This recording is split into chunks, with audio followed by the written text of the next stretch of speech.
تمنيك والشي اللي داره الفريق الوطني في المغرب يوم الجمعة هو تمنيك أنه يطلبوا أنه الإمام يجيهم ديليفري.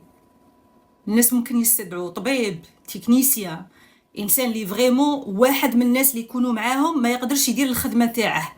بصح نتوما يا ايها الفريق المؤمن الذي نزلت عليه السكينه الايمان والرحمه فجاه واراد ان يؤدي الصلاه الجماعيه، ما كنتوش تقدروا ترفدوا رواحكم وتروحوا الى اقرب مسجد؟ صلاة الجماعة هي انك انت تخرج من البلاصة تاعك باسكو غادي تدي الاجر زعما وتروح وتصلي مع الناس العاديين، ماشي انه الصلاة تجيك انت. من يؤدي ويقيم صلاة الجماعة يجيك انت عندك. وعلاش نتوما ما فيكمش تاني واحد اللي يقدر يا الجماعة؟ هو غادي غير هو يدي نفس الصلاة. وشنو تستنوا؟ هو يقود، هو يقول لكم متى نسجد ومتى نركع ويقرا لكم الايات وانتم تتبعوا موراه. فعلا المبالغه اللي دار هذه الحركه اللي دارها الفريق الوطني، جو سي با شكون اللي اقترحها عليهم. هذه حركه يعني تمنيك برو ماكس. نورمالمون زعما العباده فيها تواضع. العباده هي انك تنزل من مقامك العاجي الى المكانه تاع الناس العاديين وتتساوى مع الجميع، لانك راك تدير في عباده او في حاجه مقدسه امام الخالق اللي انت تامن به. انا صراحه ما شفت حاجه كيما هاك من قبل. ملي جاو هما يدلقوا لهم ويرحبوا بيهم وغي هاك مع المشجعين مع الناس تاع الفريق مع الصحفيين، غي زعما اون ديغي مخدومين بالشوكولا خايفينهم يدوبوا. سي تخو هيا كيفكم كي غيركم، راكم جايين تلعبوا منافسه رياضيه. واش فيها لكن كنتو ناس عاديين؟ واش فيها؟ راهم الناس حاطينكم زعما فوق ريسانهم وراهم دايرين لكم غير خاطركم وما خالينكم محتاجين والو. تافي هادي الاستثناء الواحد من 24 فريق. انتوما برك جيبوا لنا الامام ويجي الامام يجري ويجوا المساعدين تاعه غير الخير شكاين. رقيه، زواج، عقد، طلاق، لا صلاه الجماعه برك الجمعه. بون وعلاه المغرب الرباط ما فيهاش كاع المساجد؟ ولا نتوما هنايا في لوطيل ما عندكمش مساحه باش تصلوا وحدكم؟ لا انا باغي امام. جو سي با هذا التمنيك هذا تاع بعض الاشخاص ما غاديش نحصل فيهم كاع. مين جاهم؟ شكون عطاهم هذا كيفاه يقولوا هذه الفوقيه وهذا التعالي؟ وعلى اساس ماذا؟ هل مثلا الاسباب امنيه؟ ما غاديش يعسوكم؟ ما كاش الحراسه؟ الناس غادي يطيحوا عليكم؟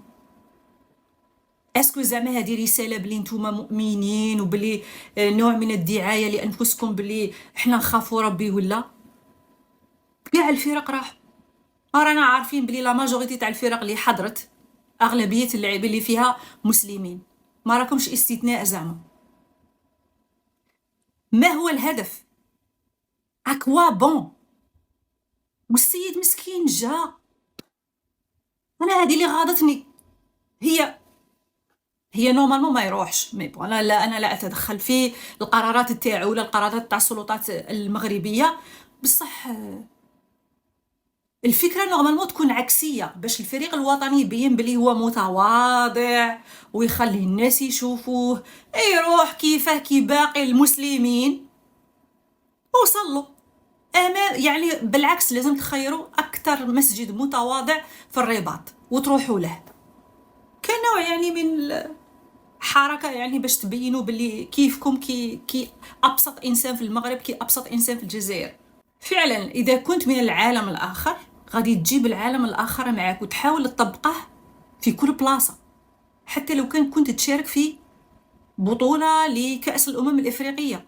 خلال هذه البطوله الناس يعايروا في المغرب، يقولوا باللي الملاعب فيها فيضانات، فيها تماسيح، فيها نساء يغسلوا في الملابس، فيها بيرك، فيها مكانش الارضيه، الناس غادي يدخلوا بملابس سباحه. هذه كاع سمعناها، مكانش الانترنت، مكانش الضوء، مكان والو، مكان الماكله، الظروف سيئه. بصح انه فريق يستدعي الائمه الى المكان تاع الاقامه تاعه، علاه غير الخير. جلسه تحضير، جلسه رقيه، طرد الجن، الجن العاشق. مي سي با نورمال، سي با نورمال. هذه الحركه يعني من اسخف الاشياء اللي انا سمعتها في حياتي في مجال الرياضه. الفريق تاع العالم الاخر فقط هو اللي يديرها. رانا باغي نشجعوكم، ما زلت اشجع الفريق الوطني، ما زلت راني حابه يربح، ما زلت راني حابه الاداء تاعه يكون الافضل. بصح هذه التصرفات باسكو الرياضه ماهيش منافسه برك على ارض الميدان. الرياضه هي انت كانسان رياضي، التصرفات تاعك، كومبورتمون تاعك، العلاقه تاعك مع الناس، هذا النوع من التصرفات لا تخدم نهائيا، لا تخدم نهائيا هذا المنتخب. وما تخليش الناس انه يحبوا انه يشجعوكم.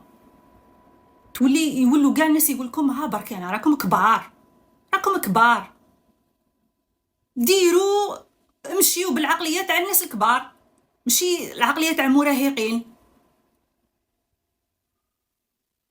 راهي الخبر هذا راه باختو في وسائل التواصل الاجتماعي، باختو ما كاينش ماش يهضر عليه.